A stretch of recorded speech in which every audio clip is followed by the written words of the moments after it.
दक्ष news सदैव तुमच्या सोबत।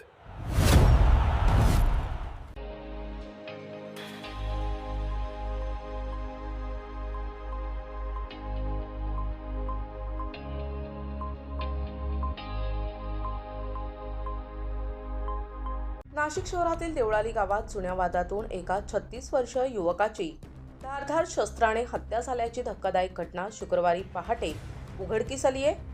या घटनेमुळे परिसरात एकच खळबळ उडाली असून पोलिसांनी संशयिताला ताब्यात घेतलाय।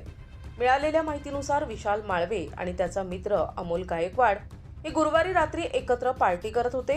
यावेळी दोघांमध्ये जुन्या वादाच्या कारणावरून शाब्दिक बाचाबाची झाली। वाद विकोपाला गेल्यानंतर अमोल गायकवाड याने धारदार शस्त्राने विशाल माळवे याच्यावर वार केल्याचा आरोप आहे। या हल्ल्यात विशाल माळवे गंभीर जखमी झाला। त्याला उपचारासाठी नेण्यापूर्वीच त्याचा मृत्यू झाला। घटनेची माहिती मिळताच उपनगर पोलिसांनी घटनास्थळी धाव घेत पंचनामा करून मृतदेह शवविच्छेदनासाठी जिल्हा शासकीय रुग्णालयात पाठविला।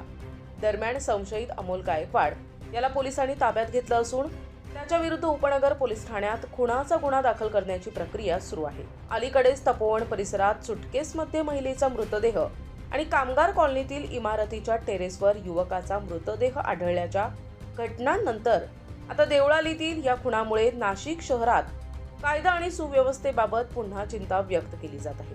या प्रकरणाचा पुढील तपास वरिष्ठ पोलीस निरीक्षक जयंत शिरसाट यांच्या मार्गदर्शनाखाली उपनगर पोलीस करत आहेत। प्रतिनिधी दिनेश पगारे, दक्ष न्यूज नाशिक।